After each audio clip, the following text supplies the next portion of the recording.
اللهم صل على سيدنا محمد يا رب صل وسلم دائما ابدا على حبيبي.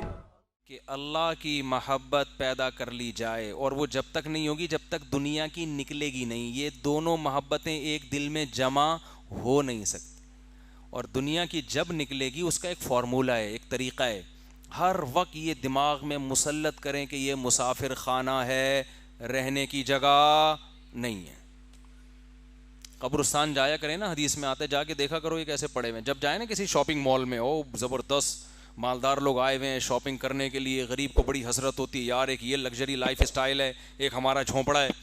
تو یار شاپنگ مال سے نکل کے سیدھا جاؤ قبرستان. یہ سارے شاپنگ مال والے کہاں جائیں گے؟ لیٹے ہوئے ہوں گے قبروں کے اندر.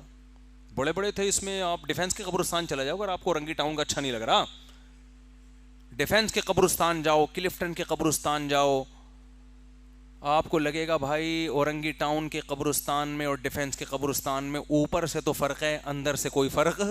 اوپر تو ہوگا شاید کوئی تختیاں وختیاں لگی ہوئی ہوں گی، تو اندر سے سب جتنے کیڑے مچھر کالونی والے کی قبر پہ ہوتے ہیں اتنے ہی کیڑے ڈیفینس کے اندر جو لیٹا ہوا ہے اس کی لاش پہ بھی اتنے ہی کیڑے. ملیر کینٹ ڈیفینس اور اللہ بھلا کرے کلفٹن، گلشن اقبال، قبرستان اندر سے سب کے ایک جیسے. ختم 2 دنوں کی کہانی ہے یار، گزر گئی گزران، کیا جھونپڑی کیا میدان، ختم ہونے والی دنیا ہے یہ. تو کیا کرنا ہے اسے دل لگا کے. لا احب الآفلین. ابراہیم علیہ السلام نے جب دیکھا نا سورج کو، ستارے کو دیکھا تو کہا کہ شاید یہ میرا معبود ہے. جب وہ غائب ہو گیا تو فرمایا لا احب الآفلین، میں فنا ہونے والوں سے محبت نہیں کرتا. اور اللہ کی محبت پیدا ہوتی ہے ذکر اللہ کی کثرت سے. جب انسان عبادت کی کثرت کرتا ہے تو دل کس کی طرف مائل ہونا شروع ہو جاتا ہے؟ اللہ کی طرف سے، اور اللہ کے لیے قربانیاں دینے سے. قربانی کا مطلب اپنی خواہشات کے خلاف جب اللہ کے لیے چلیں گے تو دل اللہ کی محبت اس میں پیدا ہونا شروع ہو جائے گی. تو اس کا سب سے بڑا فائدہ دنیا میں ہوتا ہے. دنیا میں جو اللہ سے محبت کرتے ہیں جو فوراً فائدہ ملتا ہے وہ سکون قلب، اطمینان، ایسے مزے کی زندگی، خوشی راحت والی زندگی. ایسا قرآن کہتا ہے نا الا بذکر اللہ تطمئن القلوب. وہ کسی نے ایک ویڈیو شیئر کی کہ یورپ میں کسی کنٹری میں کوئی خودکشی کے لیے جا رہا ہے تو ایک دم کسی نے بچا لیا نا، اس کو قربانی دی بس ڈرائیور نے. تو لوگوں نے کمنٹس کیے ہوئے تھے دیکھو وہاں کے لوگ کتنے اچھے ہوتے ہیں، بس ڈرائیور نے بس روک کے جا کے پکڑ کے خودکشی سے روکا ہے. واقعی بڑا اچھا کام کیا، اپریشیٹ کرنا چاہیے. لیکن یہ نہیں دیکھ رہے کہ ایک خامخواہ میں خودکشی کر کیوں رہا ہے کوئی. اس معاشرے کے پازیٹو پہلو کو تو دکھایا جا رہا ہے کہ اگر ہمارے ہاں کوئی کر رہا ہوتا تو بس ڈرائیور نہیں روکتا، بلکہ عین ممکن ہے بس کی وجہ سے خودکشی کر رہی. کوئی 4K میں بیٹھ جائے نا کراچی میں، جب تک وہ بس کے اندر ہے اس کا دل کرے گا میں خودکشی کر لوں، کھڑکی سے چھلانگ لگا لوں میں.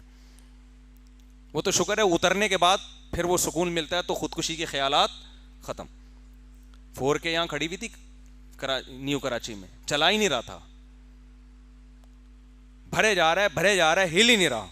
بڑی بس ہے تو لوگوں نے پیچھے ایسے ایسے باتیں شروع کر دی، کوئی کہہ رہا بھائی تجھے اس کو نیمبو چٹاؤ نیمبو پھر یہ ہلے گا. ڈرائیور نا ایسے لگتا ہے پی پا کے بیٹھ گیا آرام سے، بس اسے کوئی غم نہیں ہوتا پیچھے کس پہ کیا گزر رہی ہے.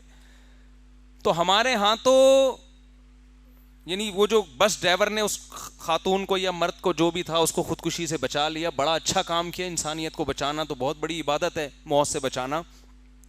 تو اس معاشرے کا یہ ایک پازیٹو پہلو ہے. لیکن ایک بہت بڑا نیگیٹو بھی ہے کہ جہاں اتنے پازیٹو لوگ رہتے ہوں جو اپنی جان پہ کھیل کے دوسروں کو بچا رہے ہوں، وہاں اتنے نیگیٹو پیدا کیسے ہو گئے جو خودکشی کرنا چاہتے ہوں؟ نہیں آ رہی بات سمجھ میں. اور جہاں ہم جیسے اتنے نیگیٹو لوگ رہتے ہوں اس کے باوجود بھی اتنے لوگ خودکشی نہیں کر رہے، تو کوئی خوبی ہے نا یہاں پہ. وہ خوبی یہ کہ یہاں اللہ ہے جو تسلیاں دیتا ہے، بے روزگاروں کو بھی تسلی دیتا ہے. رزق کس کے ہاتھ میں ہے؟ میرے ہاتھ میں. ہر سال امتحان میں فیل ہونے والوں کو بھی تسلی دیتا ہے کہ دیکھو کتنے لوگ جو چور تھے اور کیا بن گئے وہ پاکستان میں. کتنے لوگ کچھ بھی نہیں آتا تھا کہاں پہنچے ہوئے ہیں. تم تو فیل ہو گئے نا میڈیکل کالج میں, ڈاکٹر بن کے کیا کر لیتے تم. خیر یہ تو ایک میں مزاح کر رہا ہوں. حقیقت میں وہ ایک ہے نا کہ ایک آدمی کا بچے کا تعارف کروا رہا تھا, یہ ڈاکٹر ہے, یہ فلاں ہے, یہ انجینئر ہے, یوں ہے. تو لوگوں نے کہا کہ اور یہ کیا ہے, اس نے کہا یہ چور ہے. تو اس نے اس کو گھر میں رکھا ہوا کیوں, کہہ رہے کما کے یہی لے کر آتا ہے صرف, باقی سارے کچھ بھی نہیں کرتے. تو اللہ کی طرف سے تسلیاں ملتی ہیں غربت میں, مہنگائی میں, بیماریوں میں. کل ایک بزرگ سے ملاقات ہوئی پنجاب میں لاہور کا سفر تھا نا 1-2 دن کے لیے, تو ایک بڑے بوڑھے سے ملاقات ہوئی. آرمی کے کوئی بڑے آفیسر تھے, سلام دعا تھی ان سے, تو وہ اپنے بوڑھے والد کی بڑی خدمت کر رہے تھے. ہم جب گئے تو انہوں نے اپنے والد صاحب سے بھی ملوایا. کتنا اچھا لگتا ہے کہ انسان اپنے بوڑھے باپ سے بھی سب کو ملوا رہا ہے. یہ اس کی علامت ہوتی ہے اپنے باپ کو عزت. حالانکہ میرے ان کے والد سے کوئی نہ سلام دعا نہ کچھ بھی نہیں, لیکن جو بھی ان کے پاس جائے گا وہ سب سے پہلے کس سے ملوائیں گے, بیڈ پہ پڑے ہوئے بوڑھے آدمی. مجھے بڑا اچھا لگا, دیکھو جتنی عزت یہ دے سکتے ہیں اتنی عزت دے رہے. تو نہ اولڈ ہاؤس میں جمع کرایا ابا کو, وہیں گھر میں خدمت ہو رہی ہے. میں گیا تو وہ بوڑھا بیچارہ کیا کہہ رہا ہے, بس دعا کرو میری مغفرت ہو جائے, بستر مرگ پہ ہوں, موت کے لیے تیار ہوں, کوئی غم نہیں ہے ایک غم کے سوا, وہ کیا ہے آخرت میں بخشش. بس اتنا اچھا لگا مجھے کہ دیکھو مسلمان کا خاتمہ کتنا اچھا ہوتا ہے. دنیا دار آدمی کا خاتمہ اچھا نہیں ہوتا. وہ کہ یار میں مر کیوں رہا ہوں, میں کیوں مرا ہوں, مفتی صاحب کچھ ڈاکٹر لاؤ, کوئی ٹیکہ لگائے میں بچ جاؤں.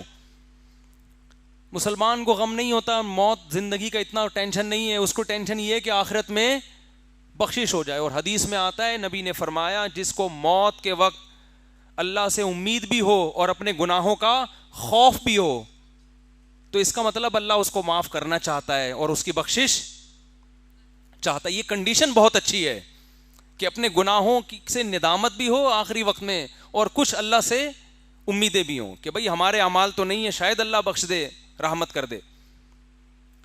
تو یہ تسلیاں ہمیں اللہ کی وجہ سے ملتی ہیں. جس کا جتنا گہرا اللہ سے تعلق ہوتا ہے اتنا ٹینشن لیس ہوتا ہے وہ, اور جو اللہ سے جتنا دور ہوگا تو ٹھیک ہے خودکشی کرنے والوں کو بچائے گا تو انسانیت کے ناطے, لیکن کوئی بھروسہ نہیں ہے کل خود ہی اسی پل پہ کھڑا ہو اور کوئی دوسرا اس کو بچا رہا ہو. اللہ تعالیٰ ہمارے دلوں میں اپنی محبت پیدا فرمائے اور ہمارے دلوں کے قبلوں کو اللہ درست فرمائے. مفتی طارق مسعود صاحب کے بیانات سننے کے لیے youtube.com/مفتی طارق مسعود کو سبسکرائب کریں, اور اگر آپ لائیو ویڈیو کو کبھی بھی مس نہیں کرنا چاہتے ہیں تو سبسکرائب کرنے کے بعد بیل آئیکن پہ کلک کرنا مت بھولیں. جزاک اللہ.